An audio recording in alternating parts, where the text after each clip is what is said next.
ఇది తిరుమలలో ఉన్న రామకృష్ణ తీర్థం అండి. ఇక్కడికి చేరుకోవాలంటే భక్తులకు సంవత్సరంలో ఒక్కరోజు మాత్రమే అనుమతి ఉంటుంది. తిరుమల నుంచి ఆర్టీసీ బస్సులు మాత్రమే పాప వినాశనం చేరుకొని అక్కడ నుంచి 3 కిలోమీటర్ల మేర దట్టమైన అడవిలో ప్రయాణిస్తూ పాదయాత్రగా చేరుకోవాల్సి ఉంటుందండి. ఇక్కడ గమనించాల్సిన విషయం ఏంటంటే వయసులో పెద్దవాళ్ళను అలాగే శరీరం సహకరించిన వాళ్ళని టీటీడీ పాప వినాశనం దగ్గర అనుమతించడం లేదండి. ఎందుకంటే అక్కడక్కడ పెద్ద పెద్ద లోయలోకి చాలా జాగ్రత్తగా దిగాల్సి ఉంటుంది. ఇనుప వంతెనలపై నడవాల్సి ఉంటుంది. తాడుల సాయంతో చాలా జాగ్రత్తగా చేరుకోవాల్సి ఉంటుందండి. అయినా ఈ ఉరుకుల పరుగుల ప్రపంచంలో బిజీ లైఫ్ ని కాసేపు పక్కన పెట్టి సెల్ ఫోన్ ని స్విచ్ ఆఫ్ చేసి అలా కాసేపు ప్రశాంతంగా ట్రెక్కింగ్ వెళ్ళండి.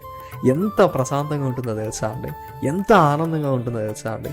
ఒక సరికొత్త ప్రపంచంలోకి అడుగు ఖచ్చితంగా కలుగుతుందండి. దయచేసి వచ్చే వాళ్ళు మాత్రం కుదిరితే షూలు వేసుకోండి. నార్మల్ బెల్ట్ చెప్పులు లాంటివి అయితే తెగిపోయే అవకాశాలు.